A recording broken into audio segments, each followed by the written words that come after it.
Don't you feel sad or hurt when you hurt someone? That's someone that you love, that's someone that you care for. We all do. This is bound to happen as long as we are in a relationship, as long as you're vulnerable. It's going to happen as long as you're relating with people. Stepping on someone's toes, maybe saying something that you didn't intend, is likely to happen because we are human. No one is exempted, not even you. Well, I've found myself severally saying the word sorry to my family now and then, from time to time. And by the way, many times I will say the same word for the same thing that I've repeated again and again. And this happens all the time. Why? It's not abnormal. It's actually normal because we love one another. For example, the person that you're very close to, he's the very person you will step on, he's the very person you will hurt, he's the very person you will say something that you didn't intend to say. It's not a question of if it happens, it's a question of when it will happen. Unless, of course, you don't have a genuine relationship as long as you're around. When this happens, we must acknowledge. We must look for a way of mending our relationships. Today's video is about how do we say the word sorry. My name is Kimani. Welcome to Surrendered.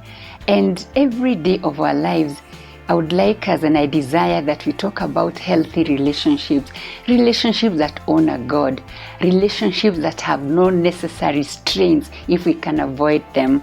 This is Surrendered. Well, when we acknowledge that we have hurt someone, and Mark always say, you don't have to have done something intentionally. It will happen. You'll forget something. Maybe you'll forget to keep time. When that happens, how do we begin the path to mend the relationship of that person that we love? One of the things we should always acknowledge is that we are human. We are broken people. And if you have been hurt in one moment of your life, you will hurt someone. How do we actually say sorry? How do we ask for, forgiveness? How do we get to that level of conveying our heartfelt apologies? If you think about when children are playing and they incidentally maybe play unfair, they don't always come forth saying, I am sorry. They will say something like, I am sorry, or, I am sorry if I hurt someone. This is a very, very simple word, but we all find it very hard sometimes to say the word I am sorry. Let's talk about how best we can convey the message of an apology, to that person who we care for and we are feeling sad that we have hurt them. The book of James chapter 5 verse 16 actually tells us to confess our sins to one another, to pray for each other that we may be healed. Whenever someone is hurt, a relationship is broken somewhere.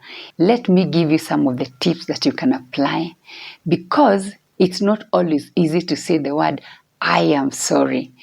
Number one, be sincere. Have you ever seen somebody who says, well, I'm sorry. If I hurt you, then I am sorry. Don't say you're sorry just because it's appropriate. Get it from your heart. Let somebody know that I actually hurt you and I am sorry about it. I seek for your forgiveness. Number two, be specific. Be very specific. We are natural. We are fond of actually avoiding the real issue why somebody is hurting. You're likely to tell somebody, I am sorry. What are you sorry about?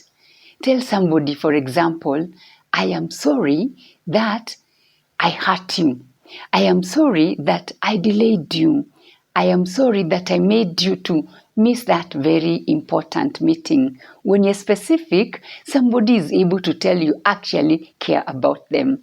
Number three is very key to me because it's one of the things that I learn every day. Focus on the person that you have hurt. Don't focus on yourself. The natural tendency is to focus on yourself. You'll find yourself saying something like, oh, I'm such a mess. How did I do that? I actually didn't think I was capable of doing that. When you do that, you do actually take the focus away from the very person you have hurt to yourself. It's easier to be selfish. It's easier to turn around the things that we have done to somebody so that they can look like their attention will be on us. Just let the person know it's about them, it's not about you. Yet, by the way, when you say, I am sorry, it will heal you and it will help you to continue centralizing and focusing on the people that you want to mend relationships with. The other thing that I think is very important when you hurt someone, this happens to me from time to time. It is when you wrong someone, but instead of saying, I am just sorry, I am sorry for what I have done, you say, I am sorry, but... You've had someone say that? I am sorry, but if you had told me, I am sorry, but if you kept time, I am sorry, but, I just want to encourage you. If you want to say sorry, this word but will pop up in your mind, it will pop up in your heart, and it's about to come through your mouth. Just keep quiet. Silence it. Zip your mouth when you hear it coming, but. What but does to that person, it just spoils every other word you say. Allow the word but to sit at the back. When you hear the word but coming ahead of you, refuse it, because you will be on a path not to healing a relationship but to messing it more. Then there's another thing that we are likely to do. We gloss over our mistakes. We just pass by. We lift up our hands and say, okay, that's it. I understand, I messed you. Just say the word, I am sorry. It's a miracle word. Care for that person that you have wronged. Then don't rush that person you have hurt. Don't put an expiry date on their anger. You know, when I hurt you, you are hurting somewhere. You are sad, by the way, and you might be angry for something you're not supposed to be angry about. But if you're hurt, it is my duty to make sure that I make amends with you. But this is what sometimes we do as humans. I come to you and I will keep on reminding you, I apologized. Why are you still angry? Why are you still hurting? Don't put an expiry date on someone's heart. It is God who heals them. It is God who causes their hearts to understand that you have been sincere with them. One other very important thing, show commitment to care.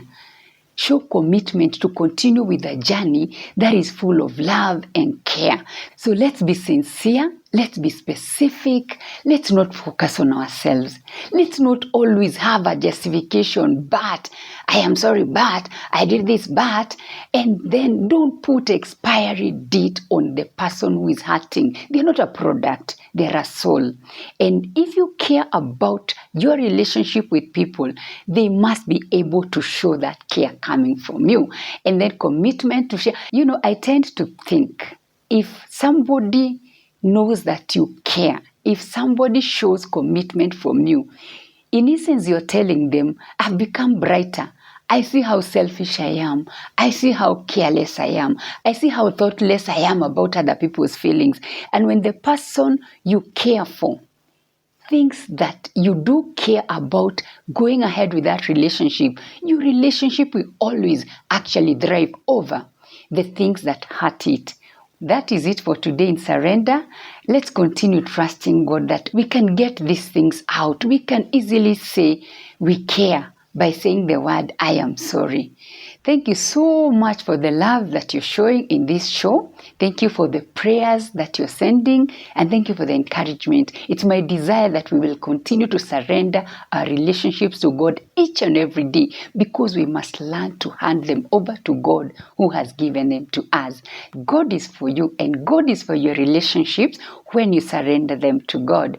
Keep on subscribing. I'm so far very, very grateful because you're subscribing. Thank you for sharing these videos. Let us heal our families. Let us heal our relationships. Let's do every effort to make sure that we are enjoying the God-given relationships.